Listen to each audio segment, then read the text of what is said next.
now we're ready to go ahead and add another coat of paint. And with acrylics, you'll find that the first coat of paint that you add is very transparent. The second coat is a little more opaque, and the third coat, and so on. It gets thicker and thicker and thicker and more opaque. So it can really help you do all kinds of things as far as creating real solidity and substance to what it is you're painting. What I used to paint the background and the basic coat of the fur is a Cheap Joe's Muslin brush, which is fabulous. It holds lots of water, holds lots of paint. It's a very soft brush, so this is well worth the money that it costs, which is not too terribly much, but it's more than what most brushes cost, but it will last you forever. Take care of your brushes. Your brushes are, if you're only as good as your brush. Don't get cheap brushes, get good brushes, and Cheap Joe's has good brushes for really good prices. So that would be your first place to shop, I would suggest. Now I'm going to get a smaller brush because I'm going to come in and I'm going to do the eyes, and I'm going to kind of model it around, model the darks around, and once again I'm doing it upside down because I don't want to think about what it is I'm doing. I just want to see the highlights. And already the acrylic is pretty dry. Of course I've got it all over me anyway, but it doesn't matter. So we're going to come in now and work around the eye itself, and already the paint is going on in a much thicker, smoother way, sort of like an oil paint, which is always very luscious and very nice. So I'm just going to pull the eyelid up and come back in to the corner of the eye. And once you get the eyes done, then you've got the spirit of the animal going. And I repeat a lot of things when I paint animals because they're all true and they all really do apply to the field of animal painting. Just know your subjects. That's the main thing. So there are kinds of little things going on in the eye here. I'm going to go back into the pupil, and lamp black is the color to use for pupils and nostrils and whatnot. But if you don't want to go for lamp black, you can use that mixture of ultramarine blue and burnt umber. So let me go over to the other one, and be very careful to keep the point of your brush just so that you can attend to the detail.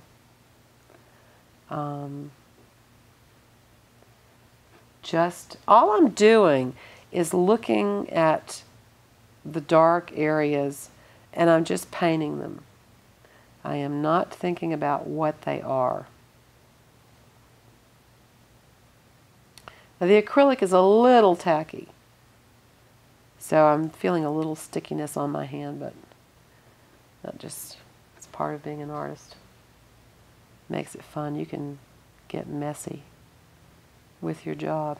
Okay, so now I'm going to come back over here. I want to kind of work around the line there a little bit. So I'm going to go back into this area, pull a little bit of burnt sienna in, just a little bit, and paint the iris of this eye.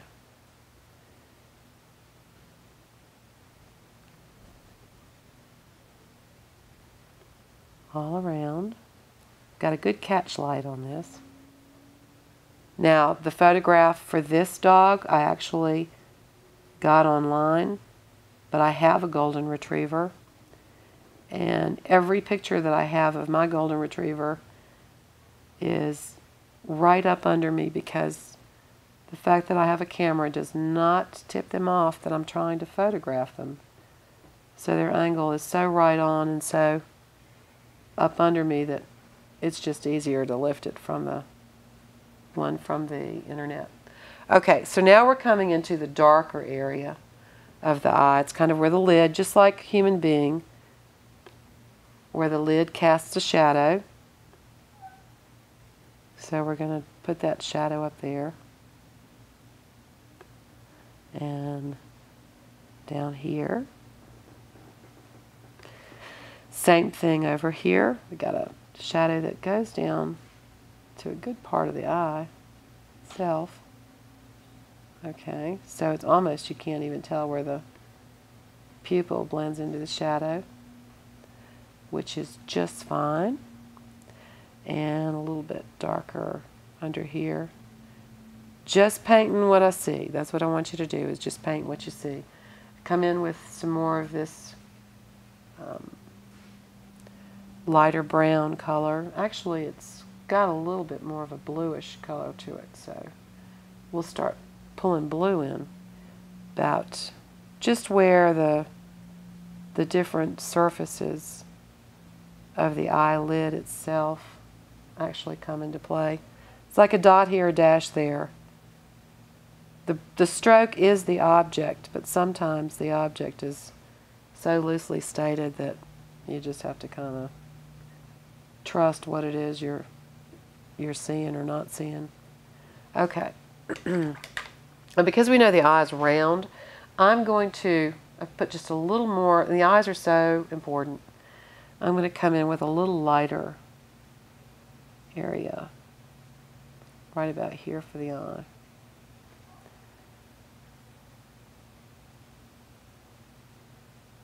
Okay. Now, still want to get a little bit darker. Let's see. They do have eyelids. Okay, we're going to come in here like so. And just make that darker.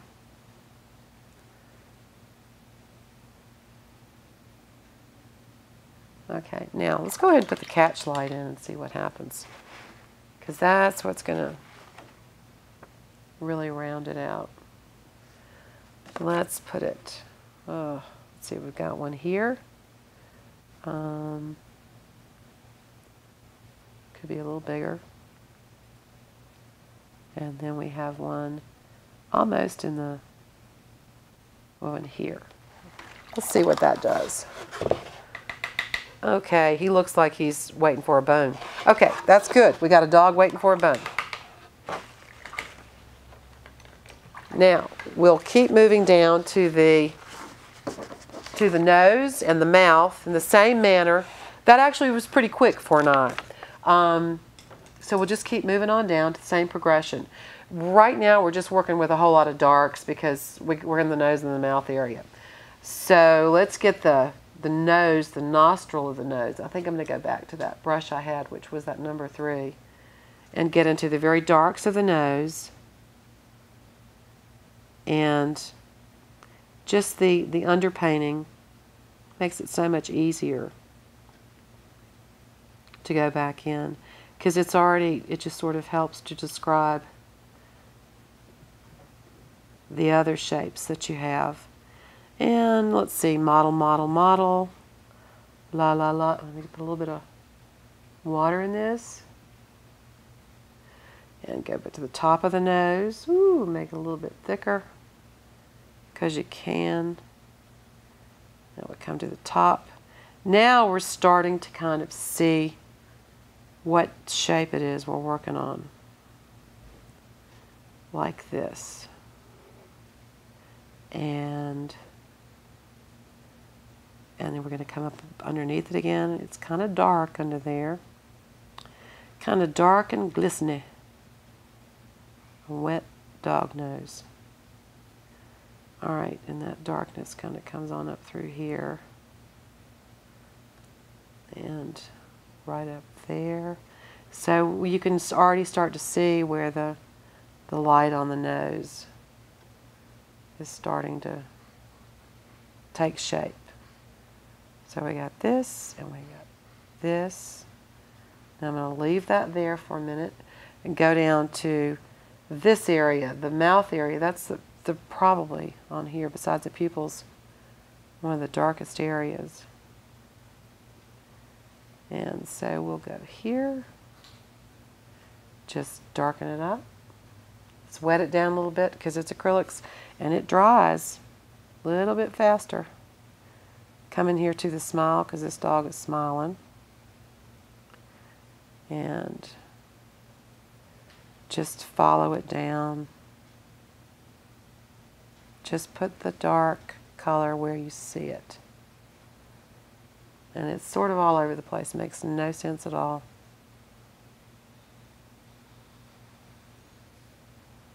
So we're in here. Okay, and then there's a strange looking shape there. Comes up like so, and then underneath the tongue.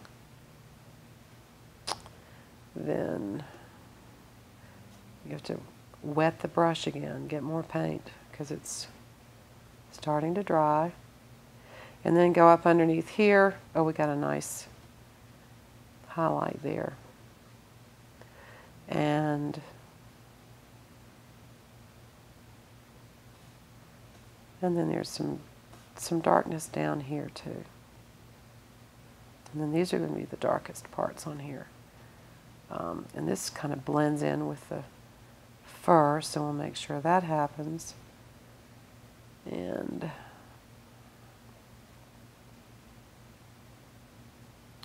all right, so let's go ahead and, while I'm thinking about it, come on back down here, back up to the nose. Throw some more dark in there because it's dried enough now that it can really give me more coverage.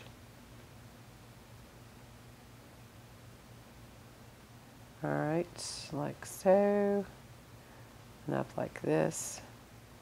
And you can just, with acrylics, you can just glaze and glaze and glaze and go over and over and over, and it just makes an even more luminous and rich color because these colors are going to show through. It's like a gauze, piece of gauze of different colors that you keep layering and layering and layering, and it really gives it great depth. So we'll come in here. Let's go to the back down here, and we're going to start putting in some of these highlights. Or not, we'll call them middle tones. Not quite the highlights yet. But these are just the shapes that shape the mouth itself. And then there's this area right in here is like, ugh, who knows? So we'll just kind of deal with it.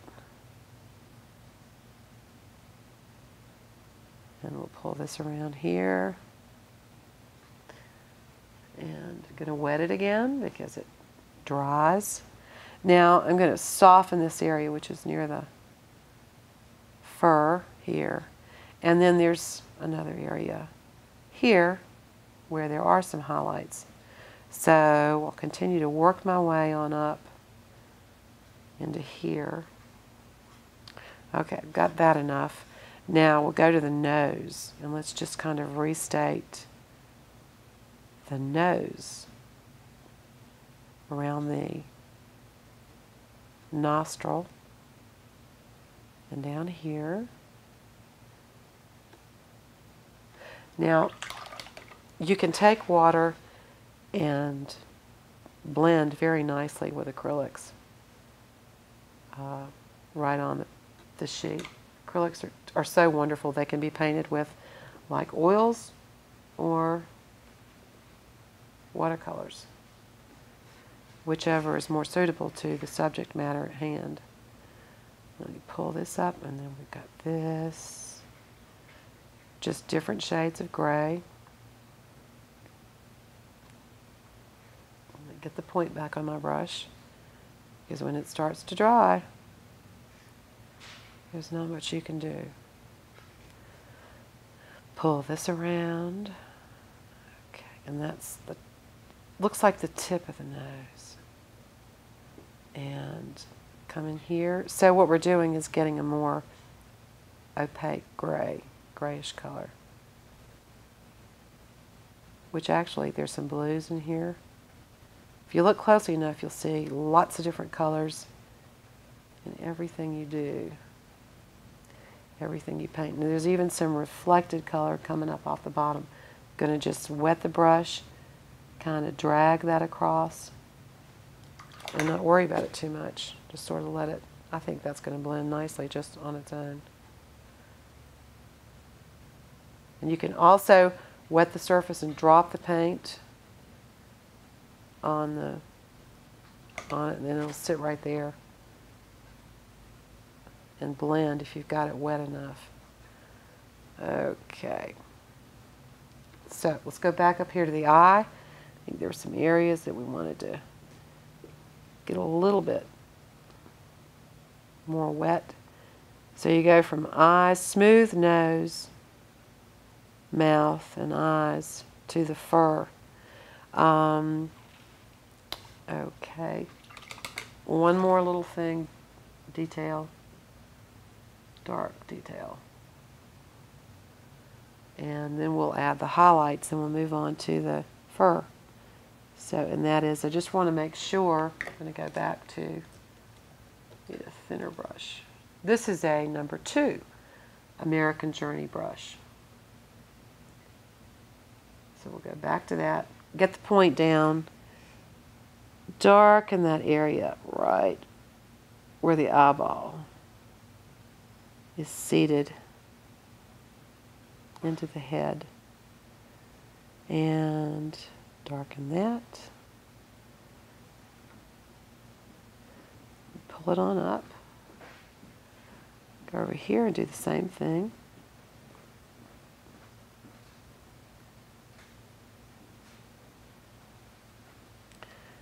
Okay, I'm going to go back over here, restate the nostrils. And over here.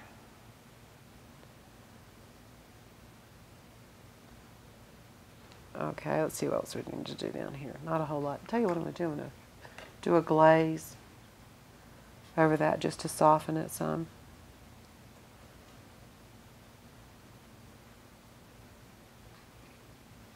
A glaze is just where you take color and more of the medium or the water, whatever it is you're using to dilute the medium, and then you run it over the color that's already down there. And so it lets the color underneath it show through, but it also changes the color because it adds its own influence. Now we're going to go back to this pink tongue. I'm going to give that a little modeling. Oh, let's see. To here, a wavy tongue. It's a wavy tongue. Right here. And so we have to also model the waved parts. Any of these areas can be glazed over. So it just gives a much more full-bodied effect to what it is you're doing. So we're just kind of moving paint around there, and I'm going to come up here. Now I'm going to add some highlights, and then we're going to flip it and we're going to see how it looks at that stage. So let's put the highlights for all of these wet areas. Double check the highlights of the eyes. We've got a few more little lights we can put in there.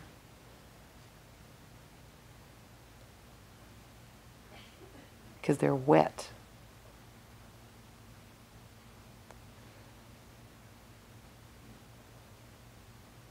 Alright, and then the nose. It's going to be wet right around the nostril because that's just the way that goes. And of course on top here, the nose is a dog's thermometer. And kind of make that shape like so. And come around here, that's wet here. Go back down to this, that's kind of a vacuous dark hole there where the mouth is open, right underneath the nose. Okay, and this is kind of sloppy. Like soft mouths, which golden retrievers do have. Right, some of this stuff I don't really know exactly what the configuration is because I don't really want to look that close, but that's all right. Now, so we've got the highlights. Let's just go right on the top of those highlights with some white. And so it's kind of like highlight on highlight. Get a little pop there, and then right here. And then whatever we need to push down or kill, we can do that. Now, let's turn this around and see how we're doing as far as this goes. All right, looks good. Let's go add some hair.